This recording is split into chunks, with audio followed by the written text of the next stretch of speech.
Here in Pristina, Kosovo, the Second World War seems to be largely forgotten looking at the state of this monument, which is understandable regarding the more recent events. But someone has not forgotten it. And that someone is me, aka the History Hustler. Because in this video, you are going to learn about Kosovo during the Second World War. Keep watching. Good to have you back on the channel. If you're new, I'm Stevan, I'm a Dutch history teacher and I like to cover history on location for you. If you find it interesting, well, consider subscribing and also hit that notification bell. The Kosovo region, or Kosovo Metohija region, was taken over by Serbia in the First Balkan War of 1912-13. Although it is beyond the scope of this video, I do have to mention that Serbia has much history in the area. Kosovo was the area where the Serbian medieval state was lost to the Turks in 1389. That, in short, explains why the region is so important for many Serbs today and why the Serbian government sees it as a renegade region rather than an independent nation. In 1938, an estimated 70% of Kosovo's population was Albanian, 20% Serbian, and the remainder belonged to other nationalities.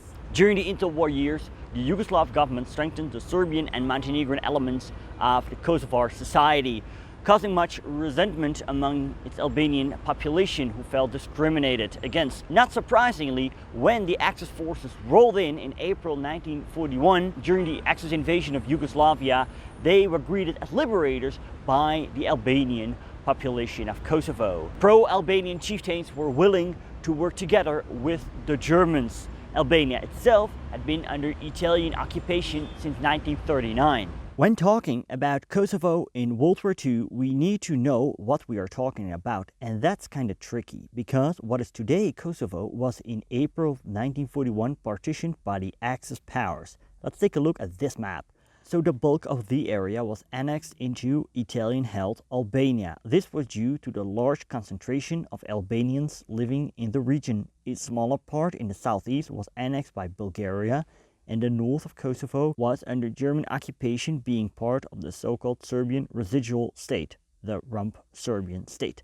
When, in July 1941, the bulk of Kosovo was incorporated in Italian-held Albania, among which other former Yugoslav regions as well, the decisions were favored by most Albanian Kosovars, who saw it as a creation of a greater Albania. The German reason to deny North Kosovo to the Italians was as follows. Here, as elsewhere, the Germans used their dominant position to ensure that they had control of the main lines of communication and the chief economic resources.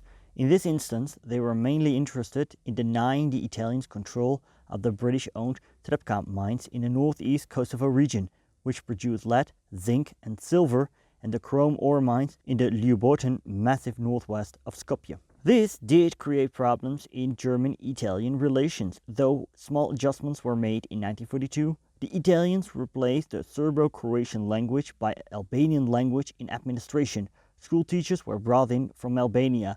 The Italians also established special forces made up of the local populace as border guards in the region. The size of Albanian collaborationist forces in Italian annexed Kosovo is hard to determine. Yugoslav sources state around 5,000, with an additional 20,000 Italian troops and 5,000 Italian police.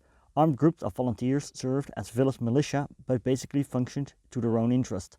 Lastly, agrarian reforms were carried through. Serbian and Montenegrin settlers were expelled, or in many cases murdered by Albanians to settle old scores. In September 1943, Italy surrendered, and the Germans then rushed in to take over the Italian territories, among which the largest chunk of Kosovo that was held by the Italians. An Albanian National Committee under German sponsorship was established on September 15th. 1943 and governed until a formal Albanian government under the Regency Council was established on November 3rd and immediately recognized by Germany as the official government.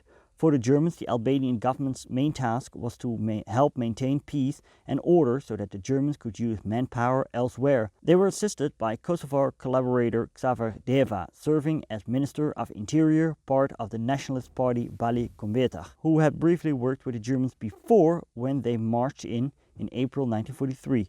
The Germans found Kosovar Albanians more cooperative than those in Albania proper. To Hitler, it was proposed to militarize 120,000 to 150,000 Kosovo volunteers to fight the Serbian and Montenegrin partisans. This request was not granted. What was granted was a scaled-down version. Early 1944, an Albanian Waffen-SS division was set up, the SS Skanderberg Division, with around 6,000 recruits. Its morale was poor. Many deserted and others committed rape and pillage against the Serbian population in Kosovo.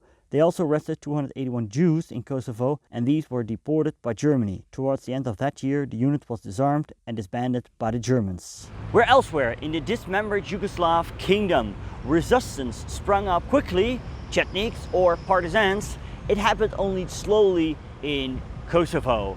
See, the resistance movement here never became that big or that important. And that had mostly to do with the fact that there were mostly Albanians living in this area.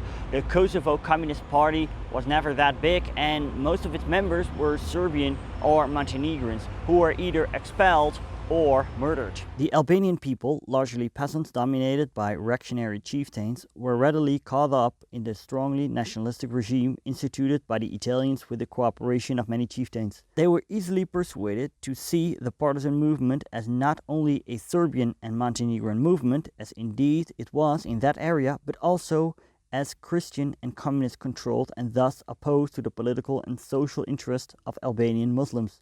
Towards the end of 1944, Kosovo was important for the Germans because they needed to withdraw their troops from Greece and Albania because of the advancing Red Army. The partisans, aided by Bulgarian units, Bulgaria had switched sides by this point, advanced through the region. The partisans initially sought a deal with those suspected of collaboration, started to persecute Albanians on a whole. After an incident in which a partisan guard was killed, there were to be 40 Albanians executed as reprisal. Albanians in the ranks of the partisans protested, and together with former collaborators, an uprising occurred, which was not subdued until May the following year. From February 1945, Tito, the partisan leader, had declared martial law in Kosovo. After World War II, the Yugoslavs were determined to include Kosovo in the post-war Yugoslav state. Both communists and non-communists read politicians from the government in exile, referring to Albanian claims to Kosovo. He, deputy foreign minister of the Yugoslav government in exile, Stojan Gavrilović, added that to surrender that would require another 28th of June 1389, the date on which the Serbs lost their empire to Turkey at the Battle of Kosovo. In fact, the Serbs would be more readily leave Belgrade than Kosovo. The Yalta Conference gave the final verdict for the fate of Kosovo. Kosovo was to become a part of Tito's Yugoslavia, and its people were subordinate to Belgrade from now on. Eventually, towards the end of the 20th century, a war of secession took place, which was known as the Kosovo War. I hope to cover that in the future. Thanks to my patrons, you see their names on the screen. If you'd like to learn more about Balkan history, you can click right here. And if you'd like to learn about Slovenia during the Second World War, I have a video on just that. You can find it right here. Well, thank you for watching. Don't forget to subscribe. Best wishes from Pristina, Kosovo.